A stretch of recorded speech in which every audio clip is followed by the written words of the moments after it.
एक ऐसा वक्त भी आया था जब देवताओं के अजेय सेनापति भगवान कार्तिकेय और स्वयं महादेव भी एक खूंखार राक्षस को हरा नहीं पा रहे थे। ब्रह्मांड को उसके खौफनाक आतंक से बचाने के लिए साक्षात देवी पार्वती को एक मधुमक्खी का रूप लेना पड़ा था। आखिर कौन था वो राक्षस और इतना शक्तिशाली कैसे बना? कहानी शुरू होती है पाताल लोक के एक बेहद क्रूर दैत्य से, जिसका नाम था अरुणासुर। देवताओं से भयंकर ईर्ष्या करने वाला ये राक्षस देवलोक पर कब्जा करके पूरे ब्रह्मांड का राजा बनना चाहता था। इस असंभव ताकत को पाने के लिए उसने हिमालय में नदी के किनारे भगवान ब्रह्मा की ऐसी खौफनाक तपस्या की कि सालों तक बिना खाए पिए उसका शरीर सूख कर सिर्फ एक हड्डियों का ढांचा बन गया। जब उसकी तपस्या की आग से ब्रह्मा जी का आसन डोलने लगा तो उन्हें मजबूर होकर धरती पर आना ही पड़ा। अरुणासुर ने ब्रह्मा जी से अमर होने का वरदान मांगा, लेकिन जब उन्होंने मना कर दिया तो इस चालाक राक्षस ने एक ऐसा चक्रव्यूह रचा जिसने मौत को ही चकमा दे दिया। उसने वरदान मांगा,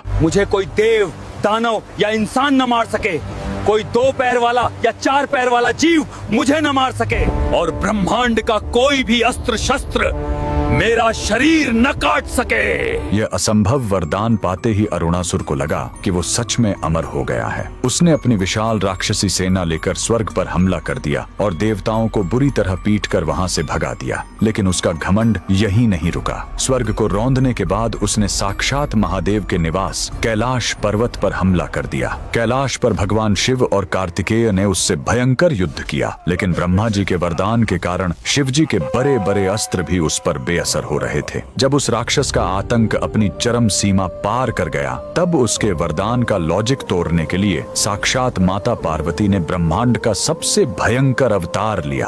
उन्होंने एक विशाल मधुमक्खी का रूप धारण किया, जिसे पुराणों में माता ब्राह्मणी कहा गया है। माता ने कोई शस्त्र नहीं उठाया, बल्कि अपने शरीर से करोड़ों जहरीली मधुमक्खियों, भंवरों और ततैयों को पैदा किया और उन सबको उस पापी राक्षस पर टूट पड़ने का आदेश दे दिया। चूंकि मधुमक्खी के 6 पैर होते हैं, इसलिए ब्रह्मा जी का 2 या 4 पैर वाला वरदान टूट गया। उन करोड़ों भंवरों ने एक साथ उस अमर राक्षस पर हमला कर दिया और बिना किसी अस्त्र के सिर्फ अपने डंक से उसके शरीर को तब तक नोच नोच कर खाया जब तक वो घमंडी राक्षस एक कंकाल में तब्दील होकर हमेशा के लिए खाक नहीं हो गया।